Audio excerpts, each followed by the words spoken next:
Bom dia pessoal, estamos aqui no Papo Viramundo para mais essa edição. Muito satisfeito, hoje está um dia muito gostoso aqui em São Paulo e eu estou ao lado do Daniel Cordeiro, Daniel de Ângeles Cordeiro. Ele é professor da EASH. Nós já falamos aqui sobre a EASH no passado, mas o professor Daniel é da área de computação, trabalhando lá como professor na EASH, e nós vamos seguir aquele nosso caminho normal, né, de ir conversando, de perguntando coisas, etc. E então eu vi uma entrevista essa semana passada, onde eles começam dando espaço para o entrevistado se apresentar. Então eu achei uma boa ideia. Então, por favor, Daniel, fique à vontade aí para começar o nosso papo. Tá bom, obrigado. Bom, obrigado pelo convite de participar do Papo Viramundo. Estou muito contente e honrado de estar aqui com você hoje. Bom, eu sou Daniel Cordeiro, sou professor do curso de Sistemas de Informação lá da Escola de Artes, Ciências e Humanidades, EASH, da USP. Como você falou, comecei minha carreira em Ciência da Computação, né? Fiz o bacharelado em Ciência da Computação aqui no IME-USP. Depois fiz o meu mestrado aqui no IME também, sob orientação do professor Alfredo Goldman, lá do IME. O IME é um Instituto de Matemática e Isso. Estatística, né? A gente já sabe que a USP tem vários institutos. O professor Daniel, então, fez a graduação, que a gente chama de bacharelado, e o mestrado lá no IME. Isso. Então fiz a graduação e o mestrado lá no IME e depois fui fazer o meu doutorado na França, na Université de Grenoble, onde eu passei alguns anos estudando uma área que é a computação de alto desempenho, e em particular problemas relacionados ao que a gente chama de teoria de escalonamento, que é como é que a gente faz a gestão de dos recursos computacionais. Então, em grandes plataformas de computação de alto desempenho, você tem muitos computadores, muita coisa para ser feita, muitas tarefas, muitos programas para executar, e a gente tem que dizer, a gente estuda como fazer para executar esses programas o mais rápido possível, ou o melhor possível de acordo com algum tipo de função objetiva, alguma estratégia, algo que a gente queira daquele programa. Mas eu vou desviando o assunto do técnico. É porque eu já Porque pesquisadores gostam de falar sobre a sua pesquisa. Então, eu imagino que tem até, eu vou perguntar, se eu tiver tempo, eu vou perguntar dos bytes verdes e como é a parte ecológica de computação, etc. Já falar sobre isso. Isso, mas eu queria voltar um pouquinho atrás e ver assim como é que foi a tua infância, se foi aqui em São Paulo, e como foi essa entrada na computação, ou a entrada no IME, ou a entrada na USP, como que se deu esse processo, assim, lá da adolescência para cá? Tá bom. Tem que voltar mais do que eu estava imaginando nessa entrevista, mas boa. Bom, então eu sou nascido e criado aqui na cidade de São Paulo. Então, Paulistano. Vivi minha vida toda aqui. E inicialmente, quando eu era pequeno, na verdade, o meu sonho de menino era ser oftalmo. Eu queria estudar oftalmologia. Oftalmologia, olha só. Eu tenho a impressão que quando eu era pequeno e eu coloquei óculos pela primeira vez, eu já uso há bastante tempo, isso me marcou de tal forma que eu porque queria estudar oftalmologia. Mas aí, mais na adolescência justamente, foi na mesma época que a microcomputação começou a ficar mais comum e começou a chegar na casa das pessoas aqui no Brasil, e eu comecei a me interessar por tentar saber como usar aquele computador e entender um pouquinho melhor sobre ele. Era o tempo do Atari, não, né? Eu nasci no tempo... No 486? Eu cheguei a usar 286 e 386. Tá, é uma série de processadores, né? O Atari era um console de videogame, isso, né? Mas meus pais jogavam quando eu era pequenininho, e eu jogava também. Certo. Então foi mais ou menos essa Mas época. como é que passou para a computação? Então, justamente quando eu estava na adolescência, comecei a ter contato com os primeiros computadores e comecei a tentar entender mais, fiz aqueles cursinhos de informática para aprender como usar o MS-DOS, como usar as ferramentas que a gente tinha naquela época, e eu fui me interessando cada vez mais, até um ponto que eu cheguei e falei assim, não, eu quero entender a fundo como é que essas coisas funcionam, e resolvi fazer computação. Aham, sei.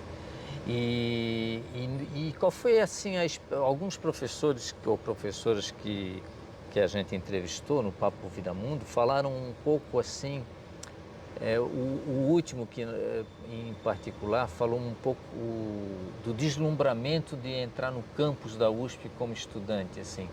Você já conhecia a USP, já tinha um pouco da noção da vida universitária, Não, assim? não, absolutamente não. E Na teve verdade, esse deslumbramento? Foi uma coisa muito diferente do colégio, acho entrar que aqui? a primeira vez que eu entrei no campus foi justamente, eu acho que eu tinha entrado, minto.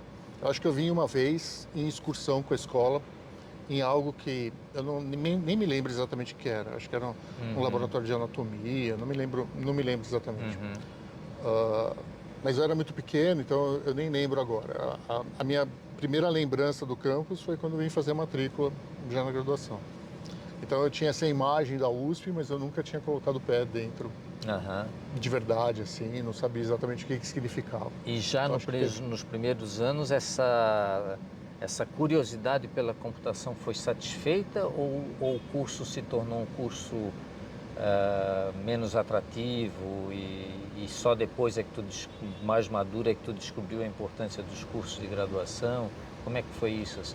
Não, acho que foi o contrário. Eu já tinha essa vontade, estava estudando bastante coisa sobre computação. Foi também a mesma época que surgiu o primeiro grande sistema operacional aberto, que é o Linux. Então eu comecei a me interessar por esse sistema já antes de entrar na universidade, com amigos do colégio, que a gente estudava, olhava o que tinha.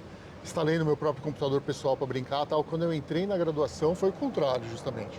Quando eu comecei a entender como é que as coisas funcionavam, quando eu comecei a ter os primeiros contatos com, puxa, é assim que a gente programa um programa de computador. É assim que a gente pensa, usando a lógica computacional para resolver um problema de forma sistematizada, etc. Foi o contrário. Acho que aí é que eu me Se apaixonei apaixonou pela área. mais ainda. Né? Aham. E é uma curiosidade bem pessoal, né? Há muito, quando eu já programei um pouquinho assim, e uma das linguagens que existia era um terror, era chamada Assembly. Aí eu vou perguntar para o Daniel se ele sabe um pouquinho de Assembly ou se aprendeu na universidade. Sim, todo estudante que faz qualquer curso ligado da área da computação, então ciência da computação é uma grande área, né? A gente tem a ciência da computação, a engenharia da computação e sistemas de informação, que é onde eu dou aula. Todos aprendem um pouco sobre Assembly. Ah, é? Então, Assembly, as operações de Assembly é uma linguagem de programação onde as operações são as mesmas operações que o processador executa. Então, para poder entender exatamente o que o processador é capaz de fazer, quais são as operações que um processador faz, quais são os limites de um processador, você precisa saber Assembly. Ah, sei. Mas então você também tem o Assembly está um pouco conectado, imagino, com hardware, né? Então você também tem interesse na parte de hardware ou não? Ou é mais mesmo só software que você trabalha? Então, como eu trabalho, como eu já dei um spoiler, né, que trabalho nessa área de computação de alto desempenho, eu preciso entender como é que o hardware funciona para poder conseguir o máximo de desempenho desse hardware. E isso significa poder usar algumas operações que o hardware, o processador ou o que a gente chama de placas aceleradoras oferecem para a gente poder resolver os nossos problemas também. E às vezes eu preciso ir até o baixo nível, olhando o que acontece no nível do assembly. Mas isso é bastante raro, na verdade, nos dias de hoje, porque ninguém programa usando as instruções de baixo nível do processador. A gente tem linguagens de alto nível que Certo. escondem a complexidade e permitem a gente se concentrar nos problemas a serem resolvidos e não nos detalhes de hardware. Né? Nós temos 3 hot topics ainda que espero que eu me lembre de todos eles aqui que o Daniel... Deixa eu contar que o Marcílio não me contou quais são os hot topics. Sim, então a gente vai descobrir juntos. Isso, é verdade. Mas o primeiro era uma conversa que eu tive agora de manhã com a minha mulher sobre o fato de que a gente está usando menos papel, né? Porque as coisas são... Ela fez uma prescrição de um remédio, por exemplo, ela fez tudo pela internet, o WhatsApp e tal, e de certo modo pensando, opa, estamos economizando papel, etc. Você tem noção se ecologicamente a quantidade de energia que a gente precisa usar para data center, para internet, etc., compete, tem alguma vantagem ambiental em termos do uso que a gente fazia antigamente mais intensivo do papel e aí nisso conectar com os green bits ou Pode ser. fazer algum comentário sobre essa área assim que sempre me interessou também bastante. Legal. Ó, então, mais recentemente, nos últimos anos, eu tenho estudado problemas disso que a gente chama de computação sustentável, né? Que é como fazer a computação ser mais sustentável ou ajudando ações de sustentabilidade ou tornando a própria computação mais sustentável. Então, Eu não sabia que ele trabalhava com isso, viu? A pergunta saiu hoje de manhã do carro. Mas eu não tenho números precisos assim para poder comparar, mas porque o processo, assim, eu não tenho números precisos sobre o quanto de energia a gente usa para produzir papel, né? Não é a minha área, então não vou nem tentar, não vou nem tentar dar o chute.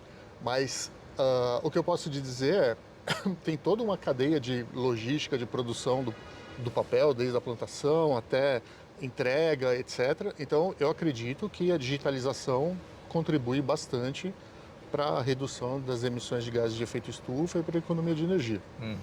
A gente tem um aspecto que é nós, agora tanto da computação quanto da engenharia, a gente, nos últimos anos, tem trabalhado bastante para reduzir o consumo de energia da computação. Então, a gente consegue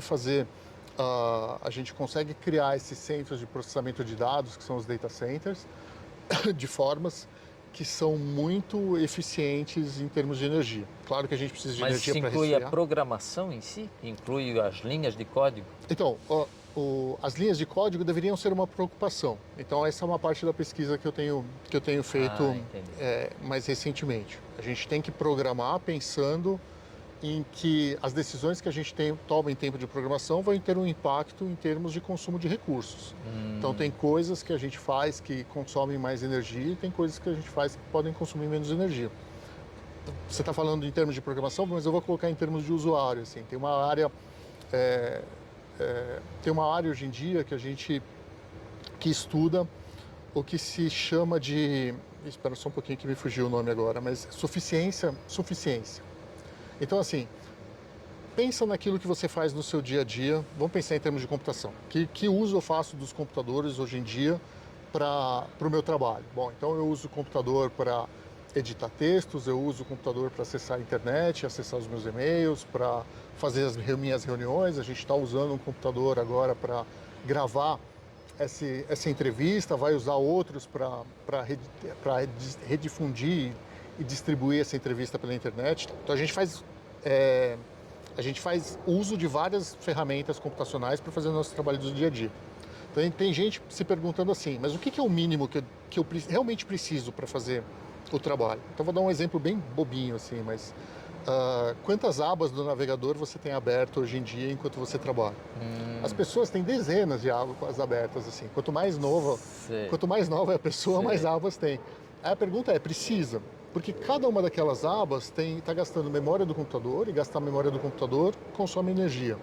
Aquelas abas provavelmente mantêm uma conexão com o site ou com o serviço que aquela aba estava acessando. Então, por exemplo, se eu tenho uma aba com o meu e-mail aberto e eu não estou lendo o e-mail naquele momento, eu estou fazendo comunicação entre o computador e aquele servidor de e-mails o tempo inteiro. Essa comunicação gasta energia também. Então, tem certas coisinhas que mesmo nós, usuários, a gente consegue fazer para reduzir o nosso consumo de energia e o nosso impacto. Eu poderia fechar as abas que eu não estou usando, eu poderia fechar as aplicações que eu não estou usando, eu poderia gravar essa entrevista ou fazer uma reunião online com uma resolução de vídeo menor do que a melhor resolução possível. Porque, olha, pode ser que numa reunião de trabalho, na entrevista tudo bem, mas numa reunião de trabalho eu preciso transmitir a minha imagem em 4K, precisa ser a melhor resolução possível ou poderia ser um pouquinho menos? Porque se for um pouco menos, eu vou gastar menos, eu vou consumir menos a rede, significa enviar menos dados para o servidor vai ter que processar menos dados e eu economizo energia de forma geral. Isso é vezes 1 bilhão, talvez, de pessoas usando. É um negócio, não é, né? Pode ser miliwatts, mas estamos falando de coisa grande, né? Exatamente. Então, e, o, e do mesmo jeito que tem essas coisas que a gente pode fazer no dia a dia, os programadores podem tomar decisões também que levem isso em consideração.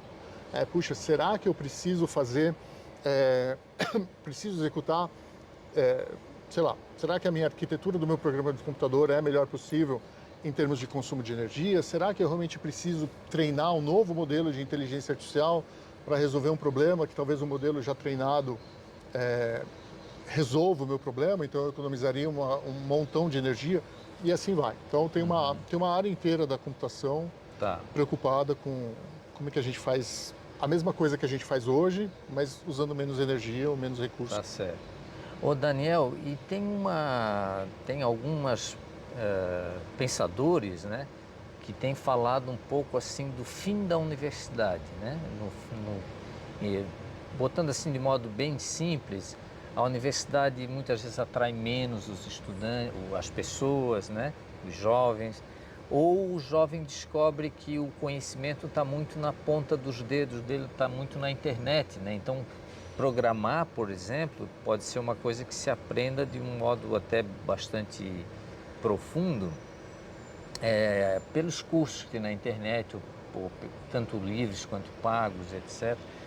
Então, e isso leva a questionamento do jovem, né? Para que eu vou fazer 4 anos de, 4 talvez, de computação? Lá na IASH, etc., ganhar um diploma, etc., se nesses 4 anos eu já poderia estar trabalhando, ganhando meu salário e também aprendendo. O argumento de que não se aprende também está sendo mais falacioso hoje em dia. Então eu queria saber o que tu achas assim sobre o papel da universidade na formação do profissional de computação em particular, né? Tá. Essa é uma discussão que a gente tem bastante dentro da nossa área. E é uma pergunta difícil. É super difícil, Então, a primeira coisa é o seguinte: hoje em dia a gente tem acesso muito fácil à informação. Se eu entro no YouTube e pergunto como programar usando Assembly, eu vou encontrar milhares de vídeos que vão ensinar usando estratégias diferentes como programar usando Assembly, como programar uma página web, como programar um aplicativo para o celular. Então a gente tem muita informação disponível. Tanto que quando eu encontro os alunos, mesmo do primeiro ano, a primeira coisa que eu pergunto para eles é quem já sabe programar alguma coisa. Então tem algumas pessoas que tiveram já uma formação técnica na área, e tem pessoas que realmente não, chegam e falam assim, eu estava interessado em aprender, hoje em dia é muito mais fácil eu pegar um vídeo qualquer e estudar um determinado assunto. Mais do que isso, assim, a gente tem uma grande preocupação agora com o surgimento desses modelos de grandes linguagens, né, que são como o tipo de modelo usado pelo ChatGPT, por exemplo, que você chega e fala assim, eu quero que você me escreva um determinado programa que faça alguma coisa. E ele vai te dar um trecho de programa que provavelmente vai funcionar. Hoje em dia a tecnologia não está madura o suficiente para garantir que vai funcionar, mas provavelmente vai fazer algo parecido com aquilo que você pedia. Então, para que a gente precisa formar gente nessa área, então? Se eu tenho software que já gera software novo, né, que são esses modelos de inteligência artificial, se eu tenho informação suficiente na internet para que ele comece a programar. E, na verdade, assim, a computação vai além tem duas coisas. Bom, primeiro, esse excesso de informação também traz um excesso de informação ruim. Então, as coisas, quando vão para a internet, elas são super simplificadas. A gente estava discutindo agora há pouco qual deveria ser o tamanho da entrevista, porque se a entrevista for muito longa, se a gente gravar 2 horas de entrevista, ninguém vai assistir. É a mesma coisa sobre questões técnicas. Se eu gravar vídeos que são muito longos ou vídeos muito complicados, ninguém vai assistir. Então, em que momento você aprende as coisas complicadas? Qual que é a forma de você aprender a fundo como que funciona alguma coisa, como funciona uma determinada técnica? Isso, por enquanto, na minha opinião, a internet não resolve. É sério. Então a profundidade dos temas está sendo ainda o locus disso é a universidade. Exato. E a estruturação do conhecimento também, né? Em que ordem eu tenho que aprender as coisas? Porque na internet as coisas estão um pouco espalhadas, né? Então, qual que é a ordem natural de eu aprender alguma coisa? Então, tem a ordem, tem a profundidade do conhecimento e tem também o que estudar. Né? Assim, o que eu deveria aprender? Ordem, profundidade e o quê? Né? São na minha opinião. É um tripé que poderia se fazer em cima dele a defesa da universidade ou da graduação. Então, a gente, quer dizer, todos os currículos que na computação, a gente tem currículos internacionais discutidos pela comunidade internacional de pesquisadores, onde a gente debate o que deveria ser ensinado para os nossos alunos minimamente, como, etc. Né? A gente tem essas discussões em nível global. E muitas vezes para os alunos, né, bom, você professor já deve ter passado por isso, às vezes você está ensinando alguma coisa que você considera importante, o aluno não consegue enxergar o valor daquilo naquele momento da formação dele. Então, por que eu preciso estudar álgebra linear para fazer um programa de computador? Por que eu preciso estudar cálculo para ser programador? Então, a gente sabe que esses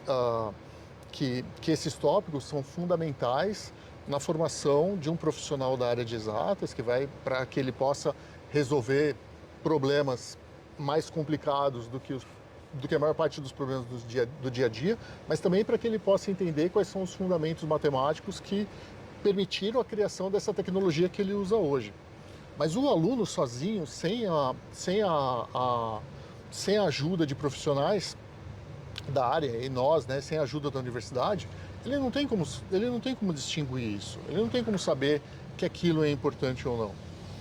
Então, a gente precisa ajudar eles, de certa forma, assim. Quer dizer, a gente faz tem toda uma discussão sobre quais são as coisas que são fundamentais para serem ensinadas na universidade, para que depois o aluno possa seguir a carreira que ele quiser. Entendi. E que ele possa ir para onde ele quiser. E nem sempre isso é claro para eles. Eu acho que isso é importante. Isso é bastante importante, né? Porque você que está nos assistindo, muitos de vocês são jovens que estão nesse dilema, né? De entrar na universidade. Não entrar especificamente na USP, mas seguir a carreira universitária. E muitas vezes esse tripé que o Daniel comentou é bastante importante de vocês considerarem nas decisões, né? Que é a ordem do que se aprende, que isso está mais preparado pela equipe de professores da universidade, né? A gente se preocupa muito isso, que é o currículo, né? Digamos assim, a profundidade e o terceiro tema. Eu já esqueci, não foi tão pensado assim, não. Era o que, como e... o que ordem e profundidade. Tá certo. Então eu queria passar agora para um outro tópico, que é até natural, já que passou pela graduação aqui no IME e o mestrado também no IME, né? Mas o doutorado foi em outro país. E isso nos traz uma experiência muito peculiar, né? As pessoas que estudaram fora relatam sempre isso, né?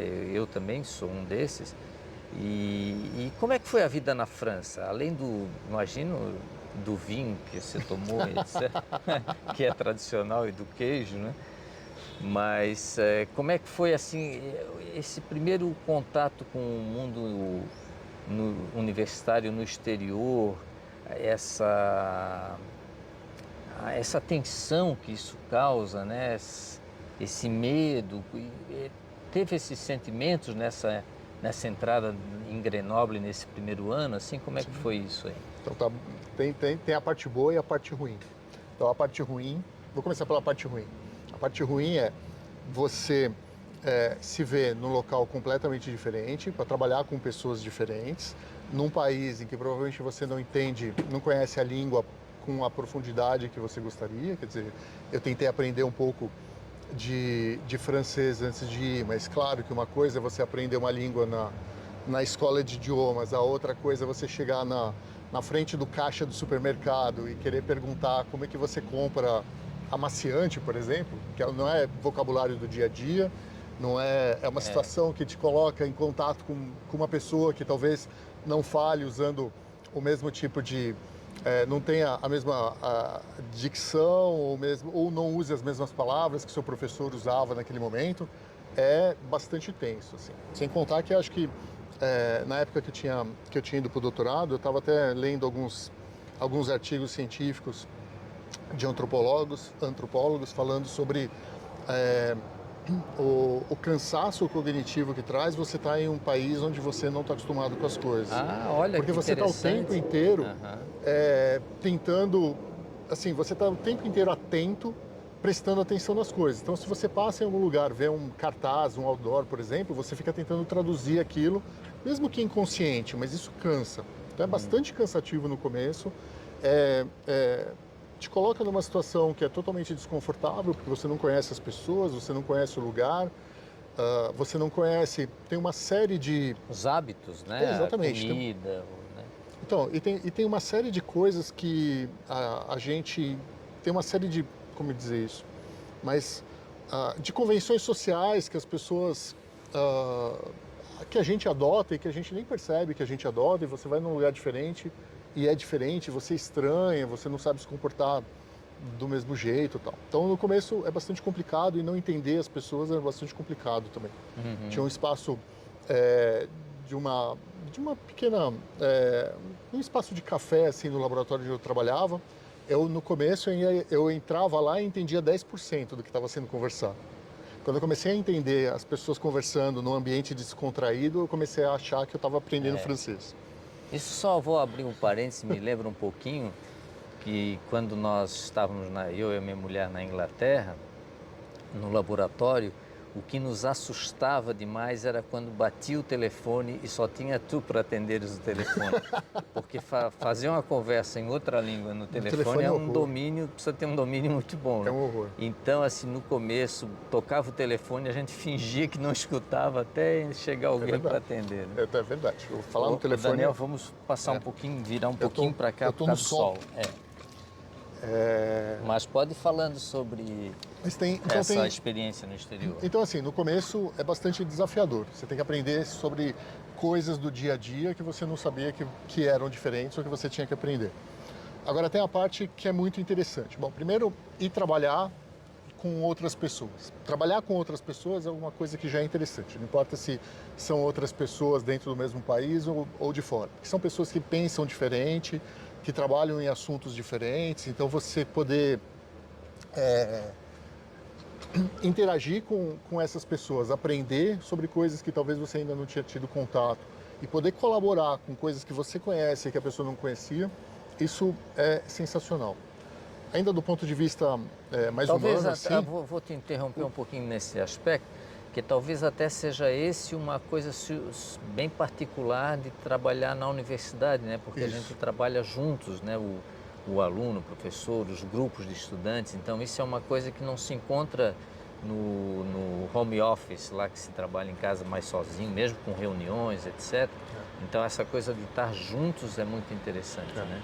E a universidade concentra essas pessoas que são bastante diversas, né? E aí a minha experiência na EASH é ainda mais interessante, porque a EASH é uma unidade da USP que é multidisciplinar. A gente tem pessoas da área de humanas, exatas e biológicas trabalhando juntos, tanto nas questões da administração da universidade, da unidade, quanto em projetos de pesquisa multidisciplinares, que é um negócio sensacional. Mas só voltando já que a gente está falando da França, voltando a Grenoble, tem essa questão também humana de entender como é que culturas diferentes se relacionam com as pessoas. Então, quais são as regras sociais, como que você inicia uma amizade, o que significa manter uma amizade com as pessoas, o que significa as interações, porque as coisas são muito diferentes. Aqui no Brasil, se eu chegar e fazer assim com você e encostar em você, tudo bem. No outro país, talvez não, tudo bem. Mas é verdade. Então, eu vou também fazer outro parênteses aqui. Não, porque eu fazia assim para o meu orientador, um gentleman em inglês, né? E até que eu percebi que não é assim que se faz, então, porque esse toquezinho não é da cultura deles. Exato, eles não estão acostumados. Então, isso tem que aprender, né? Você tem que aprender. Então, são essas regrinhas que você tem que aprender. A relação das pessoas com o trabalho. Então, por exemplo, na França, ficava muito claro assim, bom, então tem esse horário de trabalho, durante esse horário é só trabalho, fora do horário de trabalho é outras coisas. Aqui eu tenho a impressão que talvez a gente misture um pouco mais as coisas do que na França. Ah, que mais? Eu pensei em alguma outra coisa que me fugiu agora. Mas mas é isso, eu acho. Quer dizer, a forma como as pessoas encaram a vida, né? O que significa viver bem? O que significa, o que eu devo fazer e qual que deve ser minha postura no trabalho? Qual que deve ser minha postura fora do trabalho? O que significa manter um relacionamento com alguém de amizade? Como iniciar esses relacionamentos, etc. São coisas que são muito particulares de cada um desses lugares. Então, quando você vai para um outro lugar e tem um pouco de contato com isso, então isso eu acho que é um negócio que é muito, muito legal da carreira do pesquisador, né? A gente está sempre em contato com pessoas de outros lugares, trabalhando direto ou indiretamente com essas pessoas e absorvendo um pouco da forma de pensar e da forma de ver a vida e da forma de ver o trabalho que essas pessoas têm. Acho que é um negócio que é muito enriquecedor e que, para mim, pessoalmente, essa minha experiência fazendo o doutorado foi bastante importante, mudou bastante a forma como eu vejo tudo, assim. E o lazer, como é que era em Grenoble, assim, por final de semana? Eu, no meu caso, assim, a gente estudava muito, era meio final de semana, era tudo junto, como ainda é hoje, na verdade, né? Mas a gente via que tinha casais ou pessoas que, assim, aproveitavam mais esse aspecto de estar num continente que em 3 horas estava imerso em outra língua, em outro costume. Você aproveitou muito esse lado, assim, de lazer ou Bom, de vida, digamos assim, fora da academia? sim, eu tentei. Acho que eu trabalhei bastante durante esse período também. Então, muitos dos finais de semana foram em casa, trabalhando, estudando, etc. Mas eu também tentei usar. Então, tentei aproveitar. Então, tem várias coisas. Primeiro, Grenoble fica no sudeste da França, fica perto da Suíça, perto da Itália. Alguma coisa assim, 3 horas de carro você está na Itália, 3 horas de carro você está na Suíça. Então eu pude aproveitar bastante essas viagens curtas para conhecer outros lugares, tanto da França quanto da Europa. Tem uma relação do francês também com a sua região que é bastante interessante. Assim. Então, Grenoble é conhecida como a capital dos Alpes. Então, Grenoble é uma região de planície que tem tem cadeias de montanhas, mas que fazem parte dos Alpes franceses, próximos dos Alpes suíços e italianos. Então, são montanhas muito, muito altas, né? Com uma altitude muito grande. Então, as pessoas de Grenoble têm uma relação muito próxima com a montanha. Então, durante o verão, eles vão fazer caminhadas na montanha. Então, tem o que eles chamam de randonnée, que são essas caminhadas longas que estão para aproveitar. Durante o inverno, neva nas montanhas e eles eles esquiam. Fazer esqui, fazem é francesice, né? Como eles dizem em francês. Mas eles esquiam.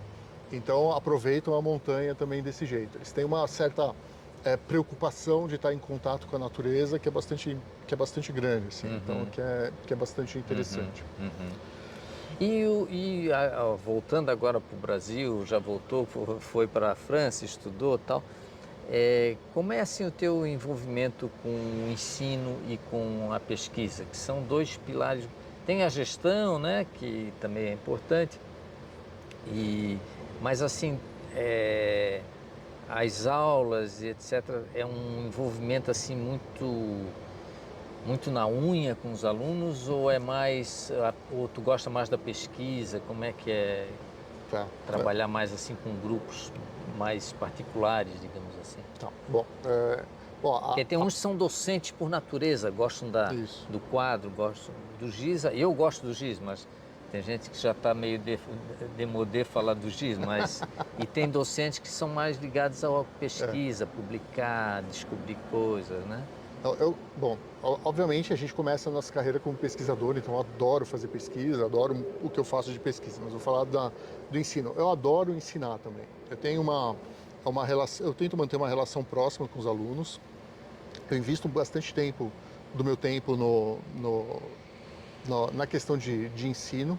Logo que eu entrei na EASH, assim, 2 ou 3 anos depois, eu me envolvi com a administração da parte de ensino, então fiz parte da comissão coordenadora de curso, que é a comissão de professores que que tratam das questões relacionadas à execução e o bom funcionamento do curso. Virei coordenador de curso lá, então eu fui coordenador de curso durante 2 anos, então eu tive acesso e um contato muito próximo com os alunos do curso inteiro, mas nas minhas disciplinas eu também tento fazer um contato próximo, assim. Então eu converso muito com eles e mesmo fora do horário da aula e eu adoro, assim, eu sempre me sinto energizado quando eu saio das aulas. Eu posso estar tendo o pior dia, quando eu entro em sala de aula e começo a conversar começo a falar, a ensinar e ter contato com eles e ver o feedback deles sobre o assunto e tal, isso me dá uma energia, melhora meu humor, é sensacional. Que ensinar é muito assim também de atuar, né, como um ator, né, ele vai lá na frente e faz, né, todo assim um procedimento para atrair a atenção do aluno, etc. Mas então tem vários métodos. Mas então, Daniel, foi difícil a entrevista? Foi. Não, eu estava super nervoso no começo. Porque o Daniel, eu já teve outros casos de pessoas assim que também ficam um pouco tensa, né, não sei se é com o Papo Viramundo, comigo ou com a câmera, com a câmera, eu acho, né? Mas vai passando e no final é uma experiência boa. Eu espero que vocês tenham gostado desse episódio, digamos assim, e eu vou deixar a palavra então com o Daniel e agradecer ele para ele dar uma fechada então na nossa entrevista. Tá bom, obrigado pelo convite, eu falei brincando pode ser aqui. Eu acho que... temos um tempinho, pode se estender se quiser. Eu acho que, bom, para os demais professores, venham participar, que é uma oportunidade, que é uma experiência legal. Estou brincando, eu estava tenso no começo, mas depois acho que tudo bem. Para as pessoas que não são da universidade, venham conhecer a universidade, eu acho que venham conhecer os espaços, aproveitem as atividades de integradoras que a gente tem a Feira das Profissões, tem as visitas às unidades. Eu acho que venham conhecer aquilo que a USP oferece e conhecer um pouco mais sobre os cursos e entender quais são as nossas propostas de cursos. Eu acho que vocês vão gostar bastante. Para os pesquisadores de computação, leiam um pouco sobre computação sustentável, é legal, a gente tem que fazer com que a computação seja... temos então um nome, eu acho que não tinha sido falado desse nome, computação existem sustentável. vários nomes, mais modernamente... Sustainable Computing. Sustainable Computing. Esse é o nome mais moderno, mas tem Green Computing, tem outras nomenclaturas, mas pensem um pouco sobre isso, assim, qual que é o impacto que a computação tem no meio ambiente, que é um negócio que é bastante interessante. E é isso. Tá bom. Obrigado pelo convite mais uma vez. Obrigado também, Daniel. Eu vou fazer uma complementação que eu esqueci, né? Que o Daniel estava tendo dificuldade de agenda, não sei o quê, em parte no final do ano passado, que ele estava em Manchester, na Inglaterra, né?